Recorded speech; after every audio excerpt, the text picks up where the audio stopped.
Good morning, students. Today we'll discuss the cerebrum. Two cerebral hemispheres. See here, these are the cerebral hemispheres. This is called the cerebrum and also called the large brain. Large brain. It is also called the large brain. It is covered by the three meninges. Actually, we are separated that outside to inside. Dura mater, arachnoid and pia mater is there.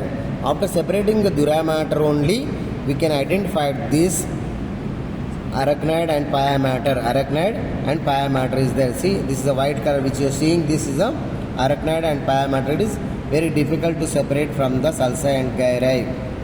And next, these two cerebral hemispheres connected by the vermis is there, white matter. This is called the vermis, which are seeing the center white color, that is called the white matter. Corpus callosum. Corpus callosum connect the two cerebral hemispheres. When we take the section, from the intermediate fissure, here it is separated. Right side cerebral hemispheres and left side cerebral hemisphere.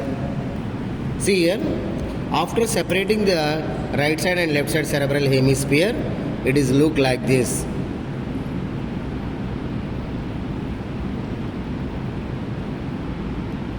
See, this is the corpus callosum, C-shaped structure. This is only connection between the two cerebral hemispheres. This is called the corpus callosum.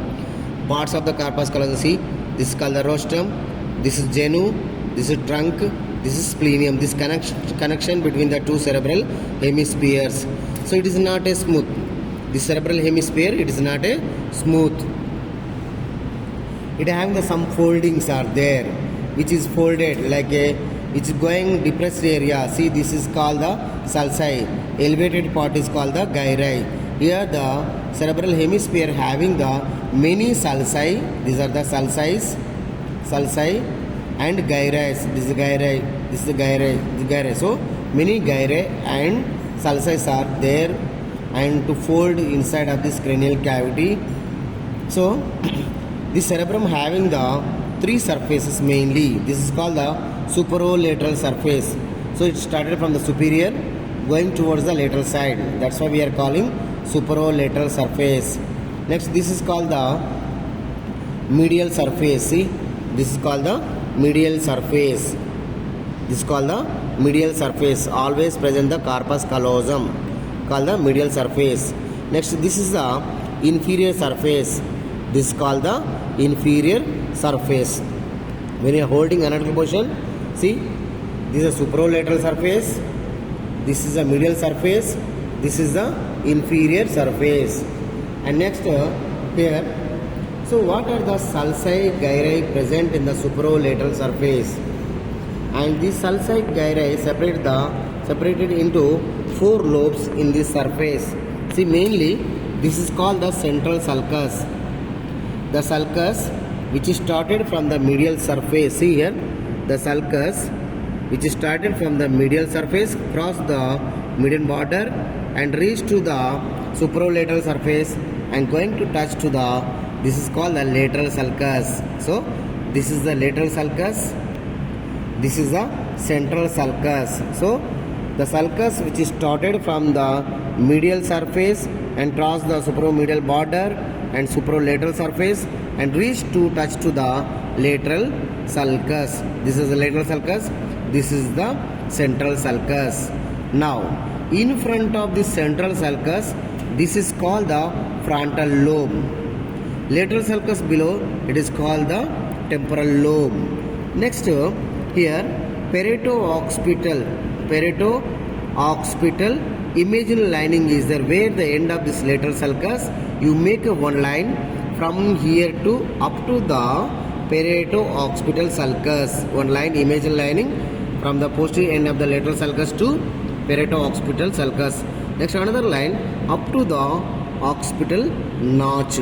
So between these two imaginal lining, posterior, this is called the occipital lobe, this is called the parietal lobe. So now lateral sulcus below is the temporal lobe, in front of the central sulcus is the frontal lobe, behind this is the parietal lobe,